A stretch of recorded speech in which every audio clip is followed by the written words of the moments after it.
Hello friends, स्वागत है आपका अपने YouTube channel online study with me में। मैं हूं कुलदीप केमकर, आपका दोस्त।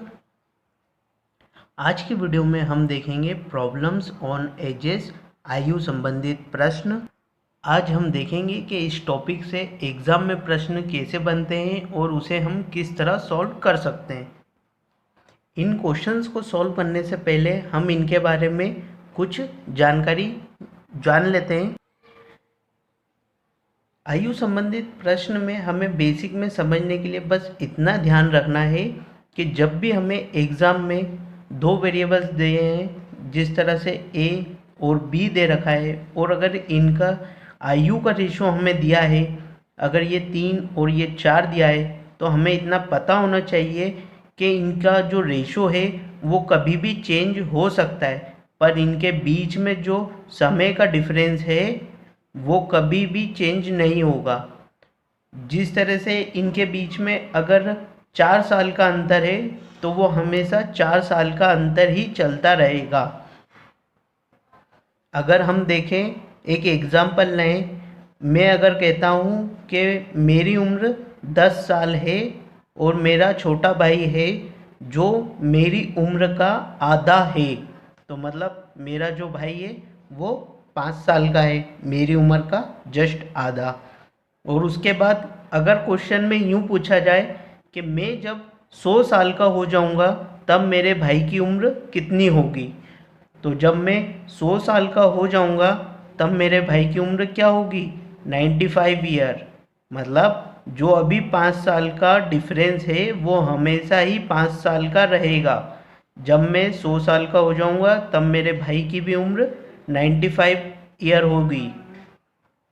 और अगर हम इनके बीच में रेशो देखें तो ये 1:2 और ये वाला रेशो हो जाएगा 20:19। मतलब रेशो अलग अलग हो सकता है पर उम्र का जो डिफरेंस है वो हमेशा एक ही चलता रहेगा। तो आइए दोस्तों, हम चलते हैं अपने पहले क्वेश्चन की तरफ। हम देखते हैं अपना क्वेश्चन। समीर और आनंद की वर्तमान आयु का अनुपात 5:4 है और 3 वर्ष बाद उनकी आयु का अनुपात 11:9 होगा, तो आनंद की वर्तमान आयु हमें निकालना है। तो इस क्वेश्चन को हम किस तरह से करेंगे, मैं लिखता हूँ समीर का एस और आनंद का ए लिखता हूँ। उसके बाद हम देखेंगे वर्तमान आयु, यहाँ लिख देता हूँ वर्तमान आयु का जो हमें अनुपात दिया है वो लिखेंगे 5:4। उसके बाद 3 वर्ष बाद उनकी आयु का अनुपात, तो हम यहाँ लिख लेते हैं 3 वर्ष बाद, वो दिया है हमें 11:9, तो 11:9 लिखता हूँ मैं। अब इसे हम चेक करेंगे कि ये बरोबर है या नहीं, क्योंकि हमें पता है कि अनुपात चेंज हो सकता है पर इनकी उम्र के बीच में जो डिफरेंस है वो एक ही रहेगा, वो कभी चेंज नहीं होगा। तो हम इसे चेक करते हैं। 5 और 4 इन दोनों में डिफरेंस 1 का है, और 11 और 9 इन दोनों में डिफरेंस 2 का है। मतलब ये बैलेंस नहीं है, हमें इसे बैलेंस करना पड़ेगा। तो इसे हम बैलेंस करते हैं। यहाँ लिख देता हूँ मैं, सॉरी नीचे आ जाता हूँ।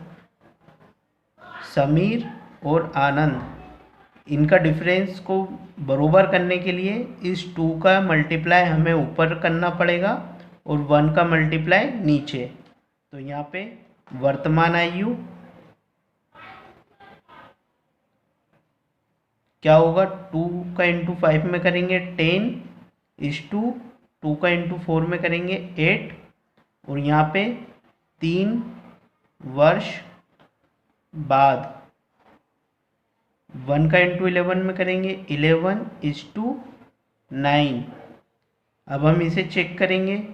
10 और 8 इन दोनों में डिफरेंस 2 का है, और 11 और 9 इन दोनों में भी डिफरेंस हमारा 2 का है, मतलब ये बैलेंस हो गया है।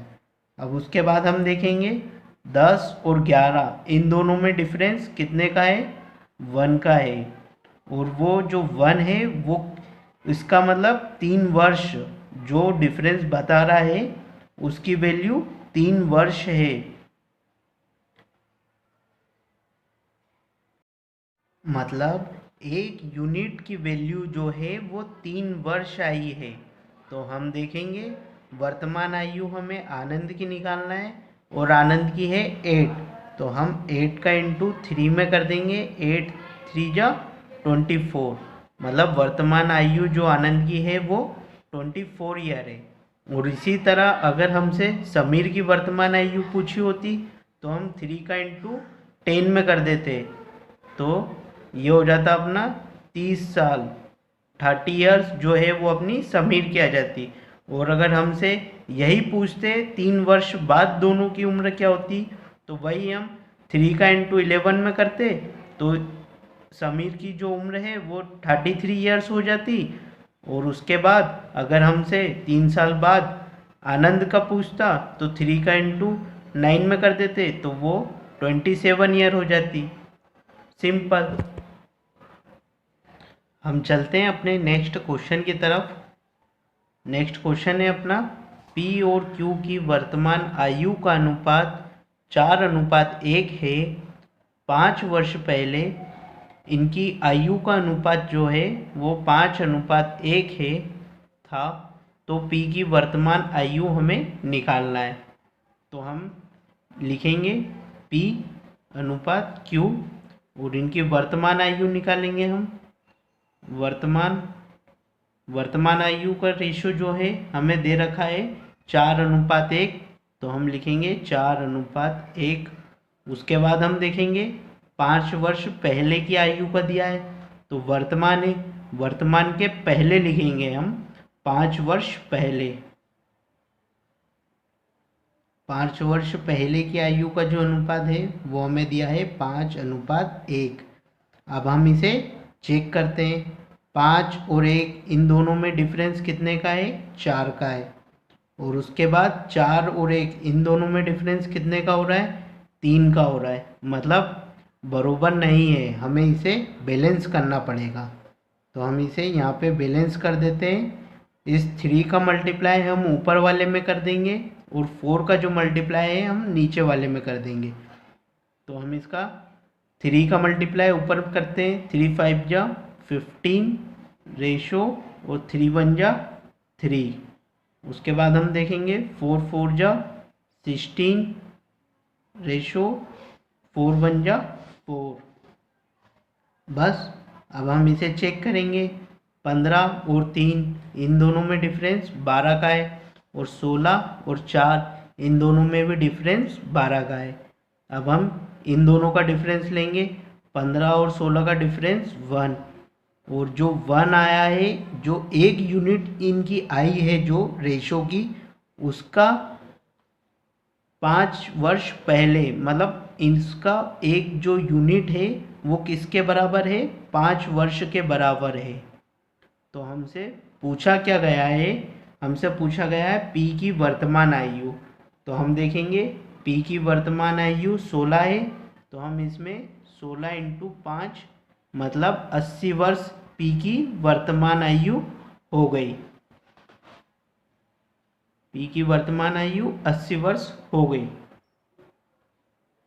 अगर हमसे Q की वर्तमान आयु पूछा होता तो हम 5 का इंटू 4 में करते, तो 5 इंटू 4 20, ये Q की वर्तमान आयु हो जाती। मतलब हम इससे आगे पीछे जो एग्ज़ाम में अपने से क्वेश्चन में पूछा है उसकी हम वैल्यू आराम से निकाल सकते हैं, या 5 वर्ष पहले या 5 वर्ष बाद में, या वर्तमान आयु जो पूछा हो वो हम इससे आराम से निकाल सकते हैं। हम चलते हैं अपने नेक्स्ट क्वेश्चन की तरफ। 6 वर्ष पहले दो बहनों की आयु का अनुपात 5:7 है। यदि उनकी वर्तमान आयु का अनुपात 4:5 है तो उनकी आयु का अंतर क्या होगा। हमें उनकी आयु का डिफरेंस बताना है। तो इसे हम किस तरह सॉल्व करेंगे, दो बहनें, तो A और B कर लेते हैं, दो बहनें हो गई। उसके बाद हमें रेशो क्या दिया गया है, 6 वर्ष पहले का, तो हम लिख देते हैं 6 वर्ष पहले का रेशो क्या दिया है, 5:7। उसके बाद देखते हैं हम वर्तमान अनुपात हमें क्या दिया गया है, 4:5। हम इसे चेक करेंगे, 5 और 7 इन दोनों में डिफरेंस 2 का है, और नीचे देखेंगे 4 और 5 इन दोनों में डिफरेंस 1 का है। तो हम नीचे वाले का मल्टीप्लाई ऊपर और ऊपर वाले का मल्टीप्लाई नीचे करेंगे, तो ये हो जाएगा 5:7, और इसमें मल्टीप्लाई करा 2 से, तो ये हो जाएगा 8:10। ये हो गया बैलेंस, ऊपर भी 2 का डिफरेंस, नीचे भी 2 का डिफरेंस। अब उसके बाद इन दोनों में डिफरेंस हम देखेंगे, इन दोनों में 8 और 5 इन दोनों में डिफरेंस आ रहा है अपना 3 का, और जो 3 जो यूनिट आई है वो किसके बराबर है, 6 वर्ष के बराबर है, 6 वर्ष। तो हम इसे काट देंगे, 3 से ये कट जाएगा 2 टाइम, मतलब ये जो 1 यूनिट की वैल्यू आई है वो आई है 2 वर्ष। तो बस जो भी वर्तमान में आयु का जो अंतर है उसमें हम इनका मल्टीप्लाई कर देते हैं, तो इनकी वर्तमान आयु हो गई 16 और 20। इन दोनों में डिफरेंस हो गया 4 साल का डिफरेंस हो गया दोनों में अंतर। अगर हम इससे पहले वाली में अगर रेशो में मल्टीप्लाई करें तब भी इनका डिफरेंस वही रहेगा। करते हैं, 2 का इंटू 5 में करा 10, और 2 का इंटू 7 में करा 14। 10 और 14 इनमें भी डिफरेंस अपना 4 साल का। Thank you for watching.